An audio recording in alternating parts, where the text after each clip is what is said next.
Well, hello, beautiful people. Hey, how's it going? We are back at it again. Today, it is going to be about chapter five. The confession continues.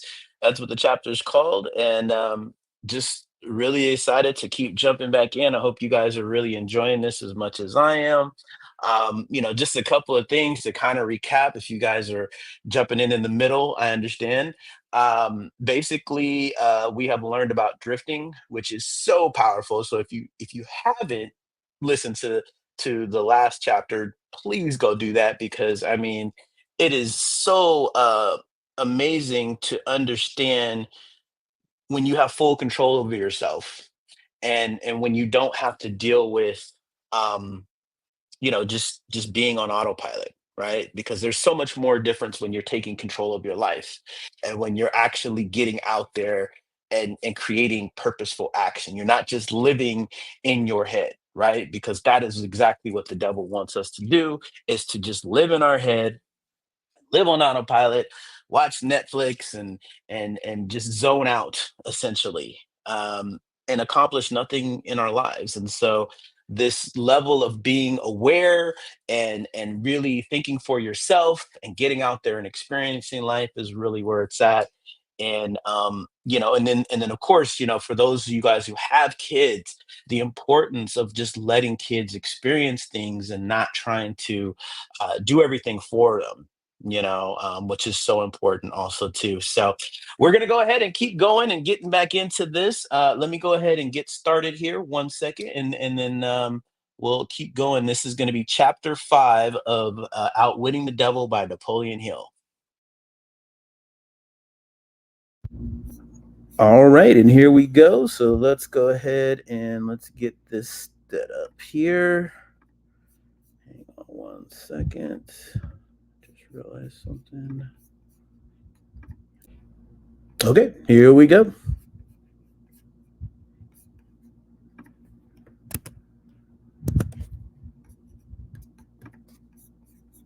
Chapter 5. The confession continues.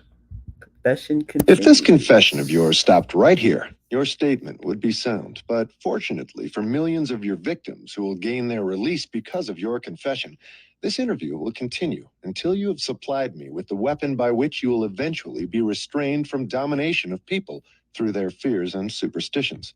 Remember, Your Majesty, your confession has just begun. After I wring from you a description of the methods by which you control people, I will force you also to give the formula by which your control can be broken at will. It is true, I shall not remain here long enough to defeat you, but the published word I leave behind me will be deathless because it will consist of truth. You fear the opposition of no individual because you know it will be short, but you do fear truth. You fear truth and nothing else, for the reason it is slowly but definitely giving human beings freedom from all manner of fear. Without the weapon of fear, you would be helpless and entirely unable to control any human being. Is that true or false? It is true, I shall not remain here long enough to defeat you, but the published word I leave behind me will be deathless because it will consist of truth. Indeed, Napoleon Hill passed away in 1970, and this work, being published in 2011, becomes deathless. Wow. I have no alternative but to admit that what you say is true. Now that we understand each other, let us go ahead with your confession. But before we continue, I may as well take time out to do a little boasting on my own account, now that you have had your fling at it. I will confine myself to one question, the answer to which will give me all the satisfaction I want. Is it not true that you control only the minds of those who have allowed the drifting habit to be fixed upon them? Yes, that is true. I have already admitted this truth in a dozen or more different ways. Why do you tantalize me by repeating the question? There is power in repetition. I'm forcing you to repeat the highlights of your confession in as many different ways as possible, so your victims may check this interview and determine its soundness by their own experiences with you. That is one of my little tricks. Do you approve of my method? You couldn't be setting a trap for me for the purpose of doing some more boasting, could you? I am asking the questions and you are doing the answering. Go ahead now and confess why you are powerless to stop me from forcing this confession from you.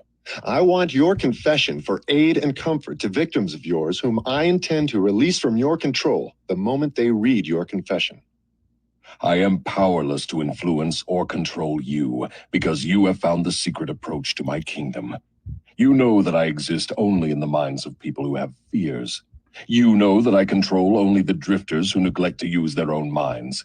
You know that my hell is here on Earth and not in the world that comes after death. And you know also that drifters supply all the fire I use in my hell. You know that I am a principle or form of energy which expresses the negative side of matter and energy, and that I am not a person with a forked tongue and a spiked tail. You have become my master because you have mastered all your fears. Lastly, you know that you can release all of my earthbound victims whom you contact, and this definite knowledge is the blow with which you will deal me the greatest damage. I cannot control you because you have discovered your own mind, and you have taken charge of it. There now, Mr. Earthbound, that confession should feed your vanity to the bursting point. That last dart was unnecessary. Knowledge of the sort I have used to master you does not contaminate itself with vulgar indulgence and vanity. Truth is the one and only thing in the world that can stand ridicule. Now let us continue with your confession. What is wrong with the principle of flattery? You use it, do you not? Do I use it? Man alive, flattery is one of my most useful weapons. With this deadly instrument, I slay the big ones and the little ones. Your admission interests me. Go ahead now and tell me how you make use of flattery. I make use of it in so many ways it is difficult to know where to begin. I warn you, before I answer in detail, that publishing my answers will bring down an avalanche of ridicule on your head for bringing up the question. I'll take the responsibility. Proceed. Well, I may as well here admit that you have stumbled onto the major secret of how I convert people to the habit of drifting. That is a startling admission. Go ahead with your confession and stick strictly to this subject of flattery. No more side remarks and no more facetiousness for the present. Tell me all about your use of flattery in gaining control over people. Flattery is a bait of incomparable value to all who wish to gain control over others. It has powerful pulling qualities because it operates through two of the most common human weaknesses, vanity and egotism. There is a certain amount of vanity and egotism in everyone. In some people, these qualities are so pronounced, they literally serve as a rope by which one may be bound. The best of all ropes is flattery. Flattery is the chief bait through which men seduce women. Sometimes, in fact, frequently, women use the same bait to gain control of men, especially men who cannot be mastered through sex appeal.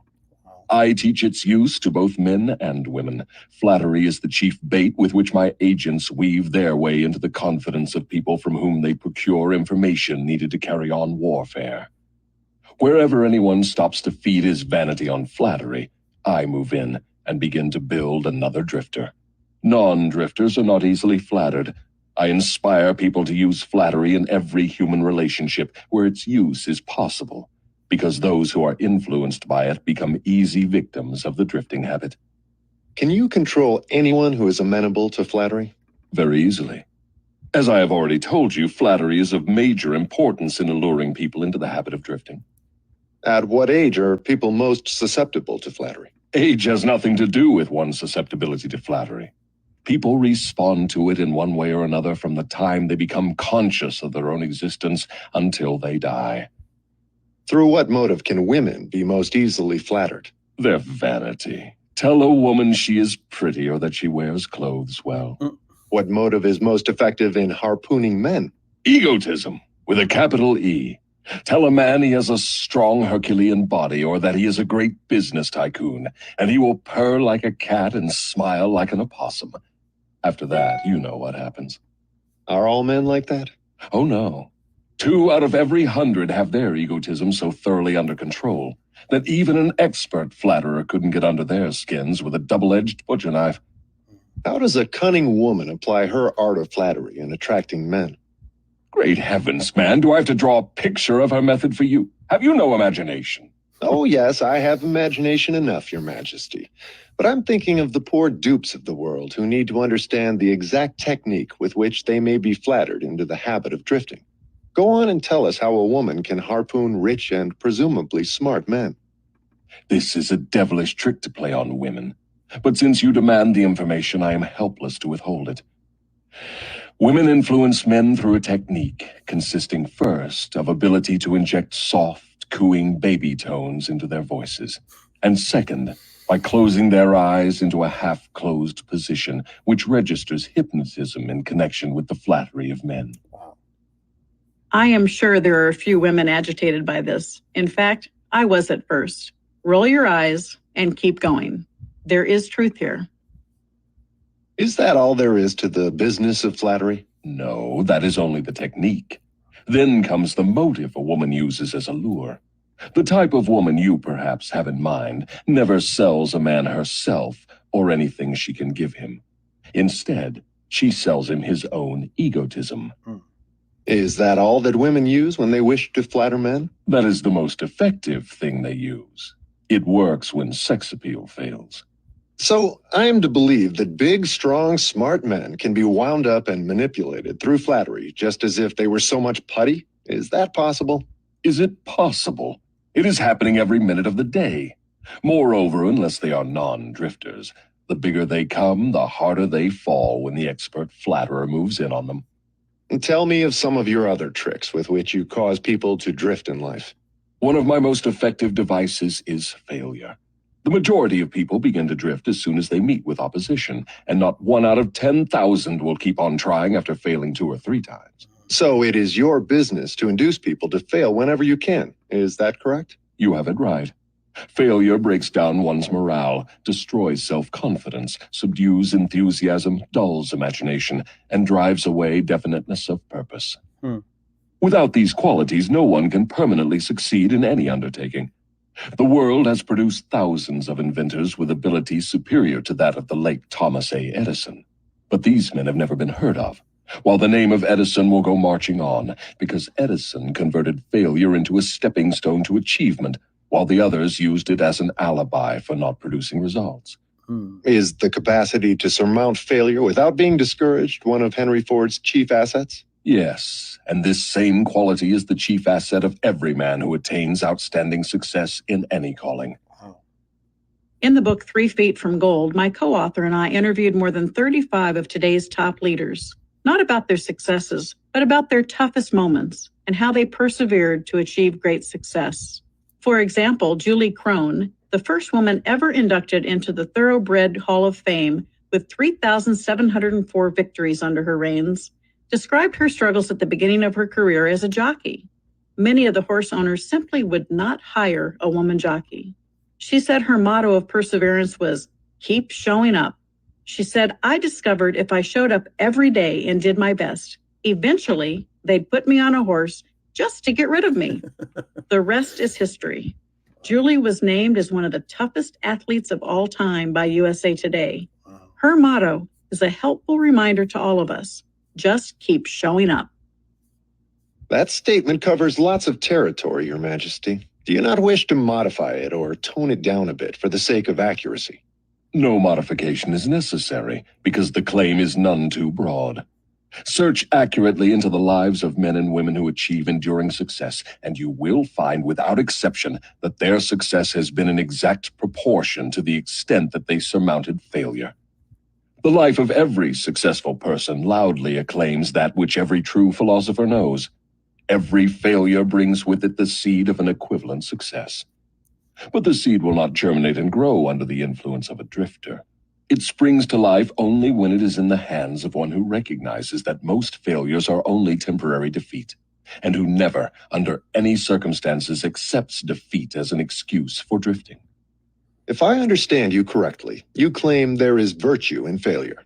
That does not seem reasonable. Why do you try to induce people to fail if there is virtue in failure? There is no inconsistency in my claims. The appearance of inconsistency is due to your lack of understanding. Failure is a virtue only when it does not lead one to quit trying and begin drifting. I induce as many people as I can to fail as often as possible, for the reason that not 1 out of 10,000 will keep on trying after failing 2 or 3 times. I am not concerned about the few who convert failures into stepping stones, because they belong to my opposition anyway. They are the non-drifters, and therefore they are beyond my reach. Your explanation clears up the matter. Edison converted failure into a stepping stone to achievement, while the others use it as an alibi for not producing results. How are you dealing with failure in your life? Now go ahead and tell me of some of your other tricks with which you allure people into drifting. One of my most effective tricks is known to you as propaganda. This is the instrument of greatest value to me in setting people to murdering one another under the guise of war. The cleverness of this trick consists mainly of the subtlety with which I use it. I mix propaganda with the news of the world. I have it taught in public and private schools. I see that it finds its way into the pulpit. I color moving pictures with it. I see that it enters every home where there is a radio. I inject it into billboard, newspaper, and radio advertising. I spread it in every place of business where people work. I use it to fill the divorce courts, and I make it serve to destroy business and industry. It is my chief instrument for starting runs on banks. My propagandists cover the world so thoroughly that I can start epidemics of disease, turn loose the dogs of war, or throw business into a panic at will. If you can do all that you claim with propaganda, it is little wonder that we have wars and business depressions. Give me a simple description of what you mean by the term propaganda. Just what is it, and how does it work? I wish to know particularly how you cause people to drift through the use of this devilish device. Propaganda is any device, plan, or method by which people can be influenced without knowing that they are being influenced, or the source of the influence. Propaganda is used in business for the purpose of discouraging competition. Employers use it to gain advantage over their employees. The employees retaliate by using it to gain advantage over their employers. In fact, it is used so universally and through such a smooth and beautiful streamlined technique that it looks harmless even when it is detected. I suppose some of your boys are now engaged in preparing the minds of the American people to drift into some form of dictatorship. Tell me how they work. Yes, millions of my boys are preparing Americans to become Hitlerized. My best boys are working through politics and labor organization. We intend to take over the country with ballots instead of bullets. Americans are so sensitive, they would never stand the shock of seeing their form of government changed with the aid of machine guns and tank cars. So our propaganda boys are serving them a diet they will swallow by stirring up strife between employers and employees and turning the government against business and industry. When propaganda has done its work thoroughly, one of my boys will move in as dictator, and the 9 old men on your Supreme Court with their silly notions of the Constitution will move out. Everyone will be given a job or fed from the government treasury. When men's bellies are filled, they drift freely with one who does the filling. Hungry men get out from under control. In 1938, one of the devil's tools for Hitlerizing America was turning the government against business and industry and feeding the populace from the government treasury. Is that still the case today? Is the devil succeeding? Were Napoleon Hill to interview the devil today, the devil might well gloat over the so-called entitlement programs now in place or proposed, and crow over the government's increasing involvement in independent businesses such as the automotive and financial industries. Wow. That's crazy. I have often wondered who invented the clever All right, trick so we're going to which you call stop it right there, and we'll continue on tomorrow. So then, or the next day, whenever you're watching this. Yeah, because these are getting a little long, but I hope you enjoyed that, man. That was some really good stuff. Talk about the relevance today, right? I mean, we're now talking when this book was published in 2011, 2012, and we're in 2024. Hopefully that's when you're watching this now, and how this information is still relevant today. And this is why I'm telling you the importance of us getting this information, people reading this book, knowing that like we have a recipe that we could be following right now if we really just start making these changes, subtle changes at that, to understand that these things can be changed and we can overcome the devil's works. So I hope you guys really enjoyed this. Thank you guys again for watching. If you haven't already, like and subscribe. Pass on this information. I've got a ton of videos. I'm posting more videos. I'm still working on the coaching. I know it's a thing here, but that will be coming out pretty soon also too. But in the meantime, you guys like and subscribe.